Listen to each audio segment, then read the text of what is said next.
Welcome to the MVP, the Mass Violence Podcast, official podcast of the National Mass Violence Center. I'm Dan Smith, NMVC's Director of Technology and Resources.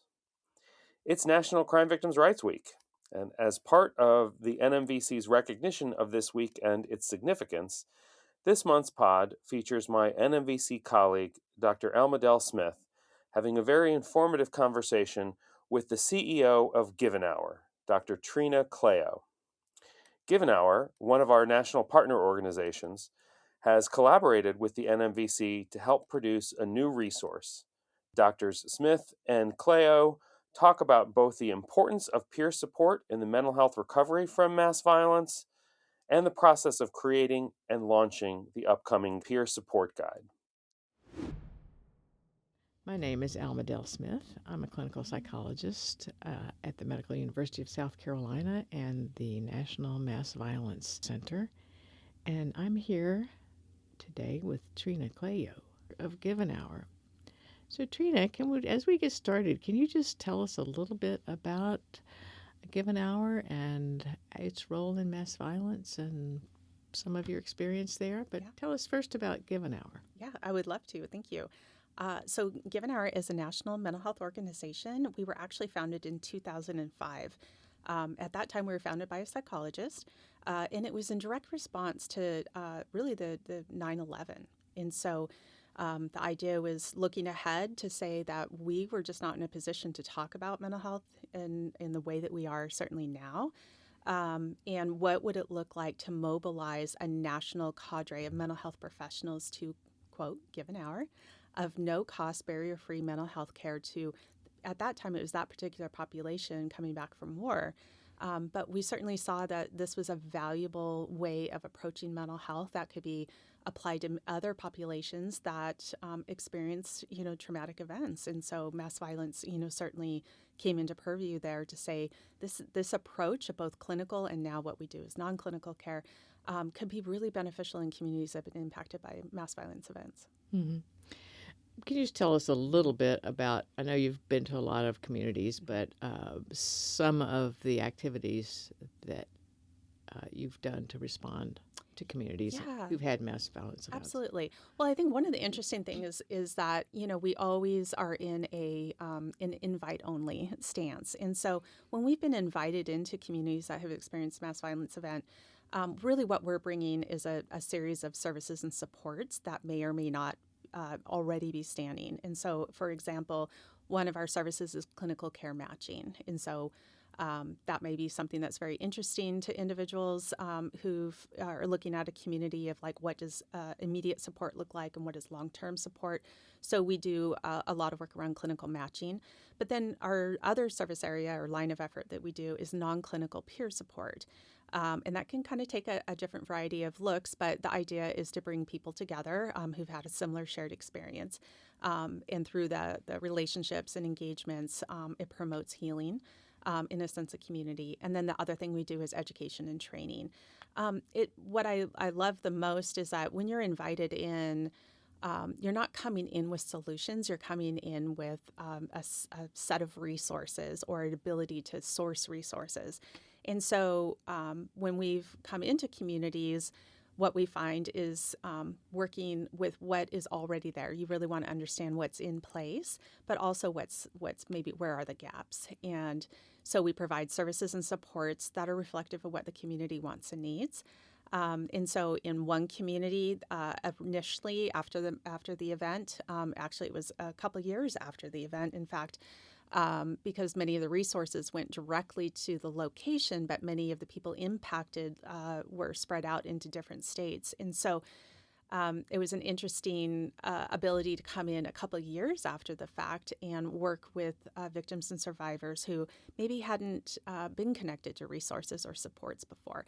And so what we do is we tend to, our belief is that people closest to the challenges have the best solutions. And so our job really is to listen, lean in, learn, and then build back services and supports that are reflective of what people have told us they want and need.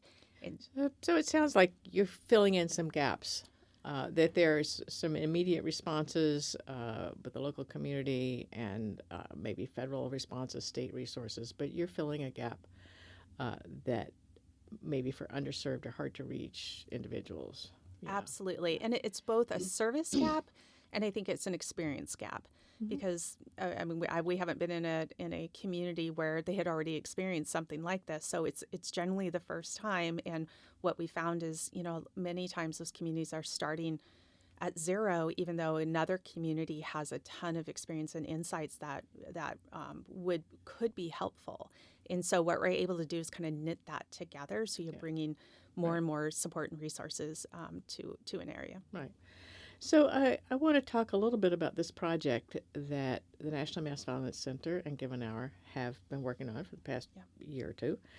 And that is the development of a guide to developing peer support programs after mass violence. So this is a step-by-step, chapter-by-chapter guide for people in the community, for victim services professionals or other organizations that would like to set up peer support services. So can we just start off by talking a little bit about why support matters after a traumatic event? Absolutely. And I want to just definitely give accolades for this guide because it is something that's been missing in this space. My experience started in 2017 in this space, or our experience as an organization. And I can tell you that this guide was so needed then. It's been needed. And so this is really empowering communities to be able to really get ahead of community healing and individual healing that wouldn't be there without this. So I'm very excited to have this get in the hands of professionals across the country. Certainly when I'm thinking through like what are the tenets of healing, I mean, our philosophy has always been really rooted in it's all about human connection. And so people need services, but they need people.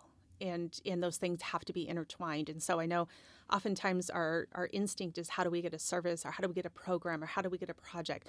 And I really love the approach of like, how do we connect? How do we really help people with that connection?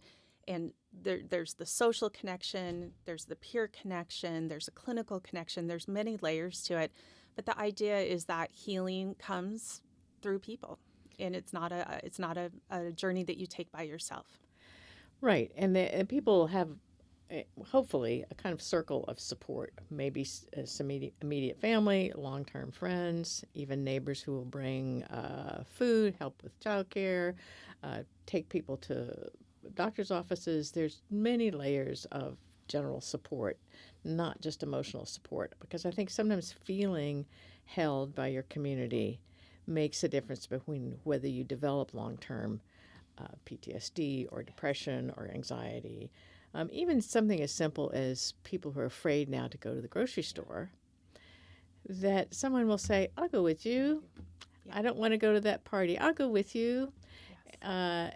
So it doesn't always have to be this an in-depth kind of thing. And the other aspect is we know different people offer different things. Some people don't talk about feelings, but they will fix things. Yes. So we enjoy what people offer. Yeah. We have a workshop or a worksheet that I just love where it really has those circles or those spheres of connection and spheres of influence. And the idea is you really gives you a tangible way of like really putting pen to paper to say who's in my circle and what, to your point, what function do they have? And, just as important as it is to see who's in your circle, it was also really important to see what's not in your circle and what are those things that could be helpful. And one great example that someone gave me was their child, making sure that somebody could pick up their child from daycare and making sure that, it was just like forms that need to be filled out. But there are times and instances when this individual was just so paralyzed that even some of those day-to-day functionings were in question. And so it took a little bit of intentionality and effort, but the long-term thing is that you can call that person and say, could you go pick up my child? And everything's in place. And so what I love about that is it really helps you think at some point of what is the intention I need to put out there to get something that's either functional or, who's my ugly cry person, that can go on your sheet, who is that person that you can call day or night. But really trying to understand like what supports do you have in place? What supports do you want in place? And those are going to change over time. And that's why I like having these worksheets, is that it's something you can build on over time, because as your needs change, you may have different community needs that you need to be filled. So, what are some of the barriers or hesitations for people to ask for help? Oh my goodness, there, as you well know, there's many. I think our experience is that, and it's often rolls out in kind of phases too, but one of the biggest ones is people don't want to feel like a burden to someone else. There's a vulnerability that I don't know that as a people, as a population, that we practice a lot. We talk a lot about, but I don't know that we practice a lot. And so there's this idea that I may be a burden, or my emotions are too different or too big for someone else to share in or carry or feel like they're going to carry. There's embarrassment. There's, clearly there's still so much stigma. And I know it's changed. It's been great to even just see my small part of over time of seeing stigma has, mental health is being talked differently about, but we're now in like this pathologized state of talking about mental health, and I don't think that that's exactly where this kind of community needs to be. We need to be more in that vulnerability and trust space, but it is difficult to trust. There's cultural barriers. There's religious barriers, and people don't like to cry in front of somebody else, even, and the tears are right there. I think one of the things we've noted is that after a mass violence event, a traumatic, where you fear for your own life, you've seen life taken, you've seen things that were just horrifying. One of the instinctive reactions is to withdraw and go home, and hide in my room, to be only with a very small circle of folks. So how do we come out of that? And healing is social. Healing is not done in isolation. I mean, if you really think about it, I can't think of anyone who's gotten better by just being by themselves. So healing is social. There is a very strong urge to withdraw.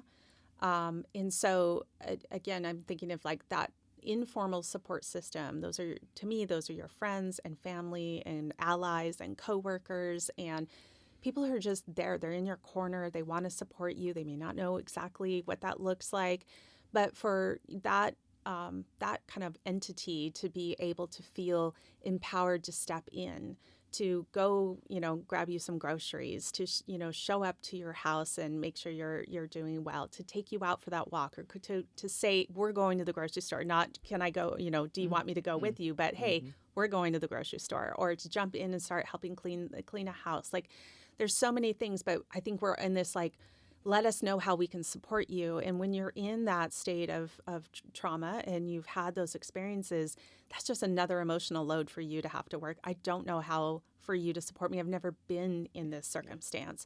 So I do think that there's that support system that Don't wait to be don't asked. wait. Yeah. See what, there's just an intuition, but see what it is. And I think the consistency, it's something that we've seen in these events, is that a lot happens up front, right at the event, and almost as quickly it goes away. Within a few months. Absolutely. Yeah. And it's terrifying for somebody who's looking for a touchstone, and they're looking to ground themselves, and all of a sudden no one's coming over anymore. There's, no one's dropping off food, no one's checking on you. And you've, the sense of stability, the sense of safety, the sense of trust that you thought might be there it moves away really quickly. And one of the things in our community survey that we did in many communities following a mass violence event, and sometimes like months and years after, is those people who did not have strong social support were much more likely to continue to have anxiety, panic, depression, PTSD signs. Yeah. So this is just an important thing for the community to keep in mind of how to reach those people. Yeah. Another thing you mentioned about after a big event, where people went back home, say after one of these concert mass violence events. And it can happen to people just moving over for a job. They move into a community where nobody remembers or knows what happened to them a year before. Yes. And it's more difficult. So can we talk a little bit about how can resiliency centers or other providers, other service agencies create opportunities for peer support? How do they go about developing a peer support network? Yeah. Well, first thing I'm going to do is promote the guide, which is coming out this spring, because I really do. I think that one of the challenges with peer support is terribly misunderstood. I always say it has a terrible marketing program behind it because people know clearly what clinical care is, even if they don't understand the intricacies of it. But we get that. Have a counselor, have a therapist. Absolutely. Do you have a therapist? I mean, it's just kind of in our common conversations. But peer support is like, a lot of times it's juxtaposed against like, oh, like AA or oh, like this. So it doesn't kind of have its own identity unless you're in this work. But what I would say is that I believe that peer support is an intentional, structured to semi-structured, and I would say semi is how I prefer it, but structured to semi-structured reflection of what the community wants and needs that gives a opportunity to complement the social support you have, potentially the clinical support that you have, but it's a shared space with people with shared lived experience where you can feel that someone gets it. They may not get your 100% exact experience, but they get it. And the emotional load for you to explain everything that you're feeling and experiencing and doing and questioning is neutralized in so many ways. And you get to come in a non-judgmental space where people get it and they can provide a level of empathy and support and understanding and validation of your experience. And that's what I've heard people say who have participated in this peer support situation. And it's interesting, sometimes they meet people casually at a memorial event and they become friends. Or they decide together that they're going to go revisit the scene a year later together. That they talk about that sense of not having to say everything. Yes. I think the other thing is sometimes in families, if somebody has been traumatized, the family maybe become overprotective. A year later, they kind of say, "Why aren't you over it?" They may be totally well-meaning and loving, but don't necessarily know how to help in that way. And sometimes survivors protect their families by not telling how they're still affected. And there's two phases. One is what happened to me, and the other is how am I coping or not coping with this. And then the third part is what is resilience? How did you get through it? Right. You're 2 years out, 3 years out, and you seem to be doing okay. What worked for you? Yes. And I think that goes back to some of the intentionality that can be built into peer programming. When we think about building programs that are reflective of communities, I mean, the first thing we do, it's in our model, is that, we listen, we lean in, and we learn. And so we don't come with solutions. We come with ability to resource the solutions that people want and need. And so I do think, and we've done it different ways, where we've done things that are clinically led. We've done things that are peer-based led. We have done things that have been more around commemorative events. And every one of those is directly driven by the community of what they want and need. And so it requires a lot of flexibility in that too, in your model to make sure of that. But the idea is that we build in feelings of belongingness and we measure it, and it's very challenging, as you all know, with the population because you don't want to be intrusive. And you want to have program designs that are meeting the need of the community and be able to really identify what do you need to pivot on and what do you want to amplify based on what their needs are. So some of the opportunities I think people have created are designed to allow people to have conversations either in a group setting, like a peer support group, or after, or over food, or on a walk. And one of the things that happened in Charleston is they in the commemorative times, they would go on picnics. Yes. It wasn't necessarily to talk about what happened, but just to say, let's be together and to keep our connections with those people who understand. So I think it's been interesting, whether it's drop-in classes. I think after one of the school shootings, the center had game night. And anybody could drop in. You didn't have to be an identified survivor or family members or whatever. That just how to have it be caring and open, and at the same time allow people to have those conversations. Yes, we had one that we supported, which was an annual observance, and there was rock painting and there was line dancing, and there was it was an interesting response because that's what the community wanted, and there was some feelings that had come up about, well, that wasn't solemn enough or that wasn't this enough, and that's why I go back to the community tells you what they want. And when you respond, you may not nail it 100% of the time, but if you have good systems in place to gather that feedback and to be inclusive from the get, you don't step out in front and assume that every community wants an observance every year. That's not true. That's not been our experience. And so the idea that you really look at honoring how people who have experienced that want to show up in those spaces, and then making sure that those safety things are in place while you're doing it.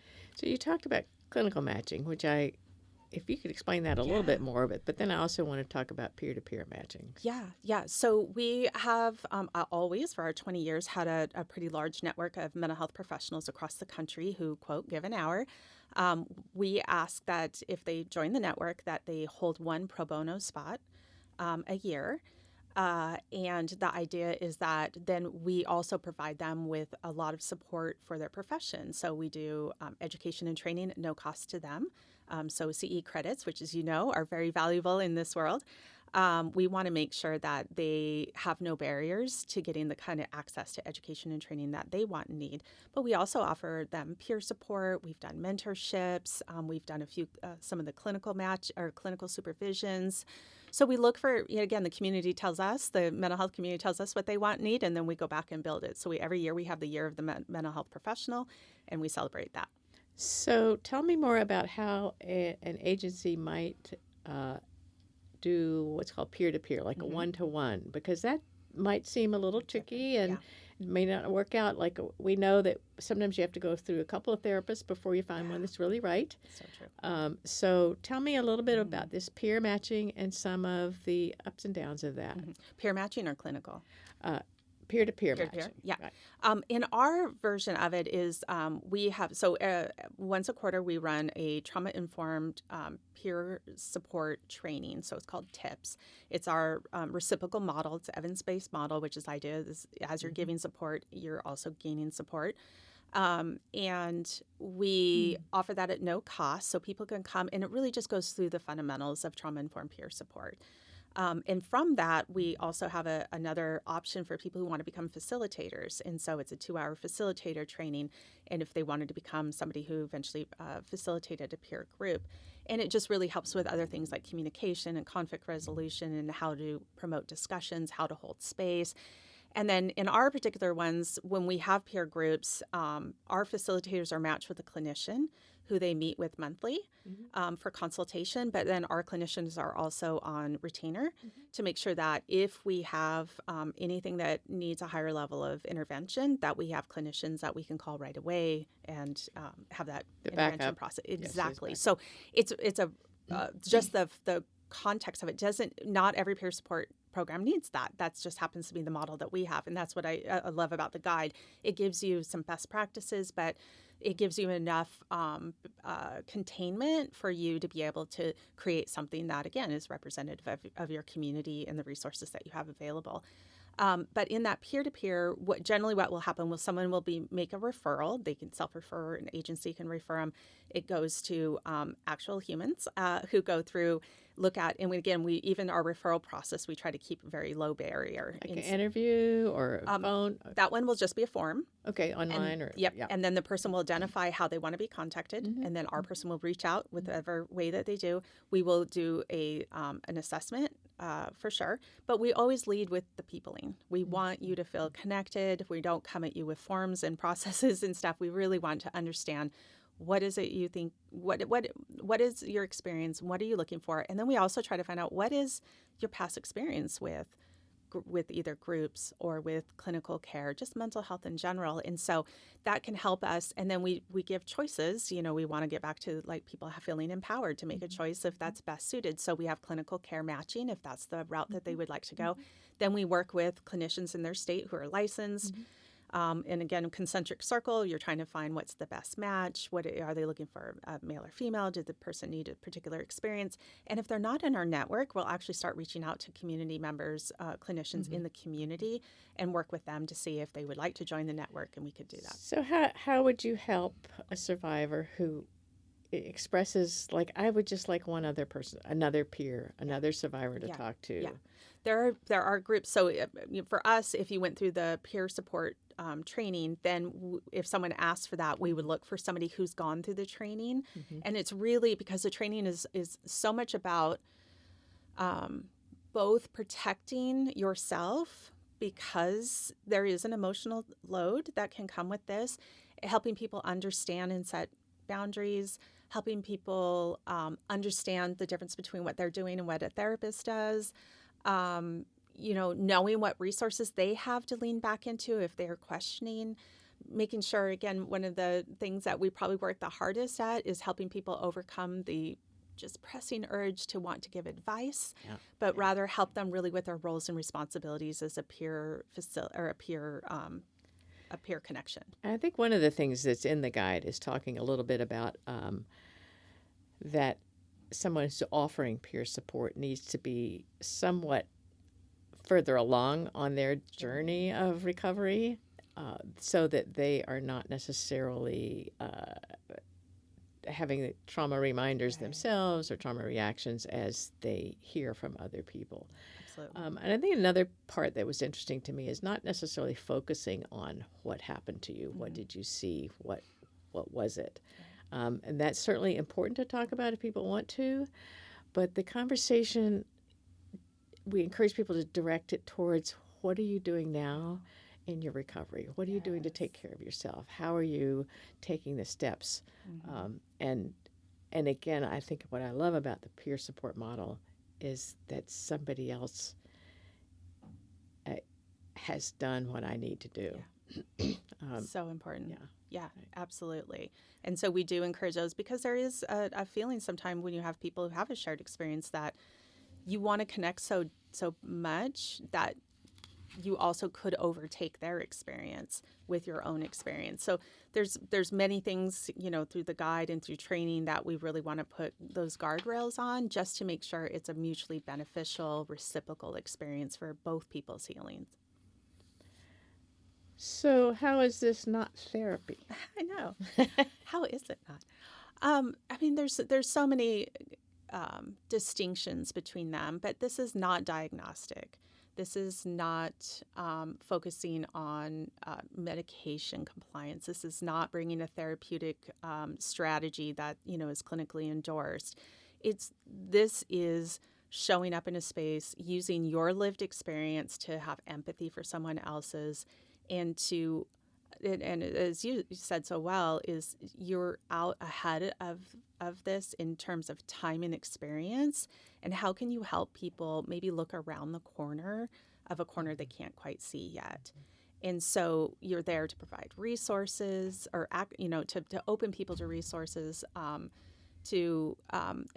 one of the things that I again, so many things I love about this, but one of the things that I love about this is that people who are connected through peer support are more um, apt to seek the right level of support when it changes. Yeah. And so it's like a gateway to other possibilities. So are you saying that, and this is one of the things I'd heard, that they may be cautious about therapy or some of the other programs, or they're overwhelmed by programs of other people, that having had a relationship with a peer, it allows them to say, well, maybe medication, did it work for you? Well, maybe I'm willing to try it. I've been able to talk about some of this one-on-one. Maybe I can go sit in a corner and watch a program. Again, we know from our research that avoidance is one of the major behaviors that keep people from recovering. Because if you don't have the opportunity to try engaging with other people and feeling trust with your neighbors again, or going to the store, that avoidance is one of the things that means you're not going to recover as fast. So I guess I like this idea of a slow entry into services through a one-on-one. It opens possibilities, and it really helps to convert that avoidance into help seeking. And I think it really it's kind of that shifting spot where you're open enough to I would say to possibilities, to what else is out there. And then I think of like on the clinical side of it, because we often get asked like, how do I know if I need a clinician? And so I again, there's many ways of doing it, but I think for like the lay person, you're thinking about things like time, intensity, function, and risk. And I think that when you kind of bucket things like that, and again, if you're in the midst of it, you're not bucketing a lot of things necessarily, right? So again, it helps to have people around you who start thinking about things like this, but in bringing to mind that, there's the initial event, and there's kind of the aftermath of that, and then there's these kind of point in times that, like, I think of touch points that occur along the way, but as time goes on, you should potentially start feeling a lesser intensity, and if not, then I would say that could be, so time could be an indicator that there is another intervention or a different level of intervention that might be helpful for you. The intensity, so thinking of things like nightmares and flashbacks, may be different than a bout of anxious feelings. So you're saying these are some indicators that you need more than peer support. You may need more, or you may need in addition to. Right. Because hopefully you already have social support if you have peer support. And then if you're really starting to think like, do I need clinical care? And then I think of functionality being more of the day-to-day. Am I able to get my kids to school? Am I able to take care of my household duties, things like that? And if those are being impaired over time, that could be another indicator. And then, of course, risk when it comes to suicide ideation, when it comes to substance misuse, or high-risk behaviors that were not present before. Those are kind of those clear indicators, like there may be another pathway for you that would help complement your healing. Great. I want to change a little bit and talk a little bit more about the guide itself and what's in it. And we don't have to go through, chapter type chapter, but so I guess I'm thinking about the introduction of why social support is important, why peer support is important, and then how to set up programs. There are sections on training, there are sections on evaluation, there are sections on how to, what are some of the resources nationally if you want to do evaluations, or if you need actually coaching about evaluation, because we also know that whenever we're setting up a program, there's financials to be there's grants to be written, there's a justification for your program. We always like, how many are we going to serve? And what is the need and the demand? And so just that this guide has a lot of that. What have I forgotten? Oh my gosh. You're right. There's the kind of the mechanics, there's the structure, there's the community listening, there's, making sure that you're creating the case that this is even something that the community wants and needs, that but it's also, I mean, things that we learned, and oftentimes the hard way, is that there's kind of a natural cycle after of funding after a mass violence event. Our experience has been about 5 years. And you really, when I think of things that people who've been impacted by trauma, they want predictability, they want safety, they want consistency. And many times these funding mechanisms don't necessarily have those things built into them because this is an indefinite funding. And so for people to understand, when you're talking about sustaining something, you've got to have that community involved from the get, because it is very jarring for a community to be working together and to be in peer support and to be, with resources, and then at a period have it just go off a cliff. Yeah. And so those are incredibly important. There's so much about transparency. There's sustainability, and as you said, the evaluation, and it is incredibly, and I think it's such a good point, is that evaluation can't be something that is thought of later and at the end. Evaluation has to be built into the DNA of your project, and how and in what ways and who needs to be trained to make sure that they understand, because it can feel if you don't have a skilled practitioner, and that doesn't mean somebody who has trust in that community have to be able to introduce a survey can be a very jarring experience if they're not understanding or haven't been participating in even deciding, how are we going to do this? How do we collect data? What is the data being used for? And that's how we really wanted to provide this as a resource. Mm-hmm. We're a mass violence resource center. Yeah. And that how do you connect to the resources of those people who do that exactly. Yes. And will walk you through it and show you and help with the consultation around these things. Right. I'm feeling we've covered a lot of ground. So much.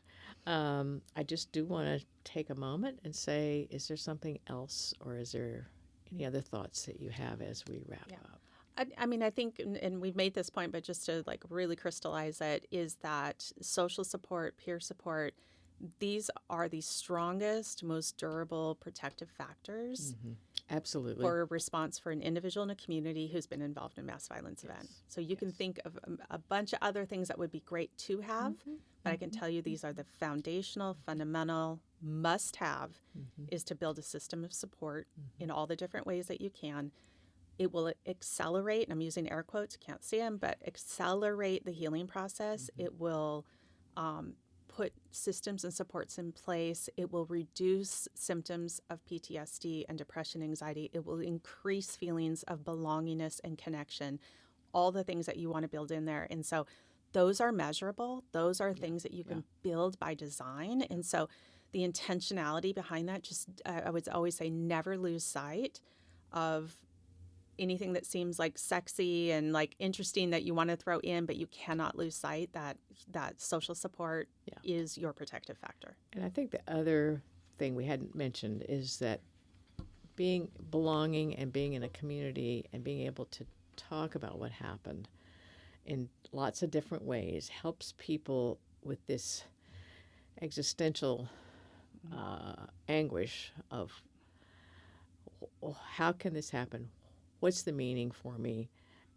Can I have post-traumatic growth, whatever that means? And to address some of the very deepest soul-searching that can happen after an event like this. Oh my gosh, absolutely. So. And you're right. It is the shift from the existential. I think that these are, again, some neutralizers of some of those things that can help you get into the day-to-day or the month-to-month or the year-to-year. But you're right. You could stay in that existential without these kind of supports, and that's going to be a very difficult journey. Yeah.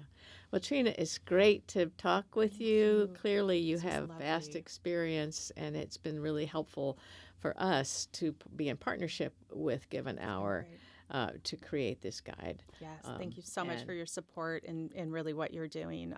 It's just changing lives. It's making a huge difference in communities. Yeah. Okay. Thank you. Thank you.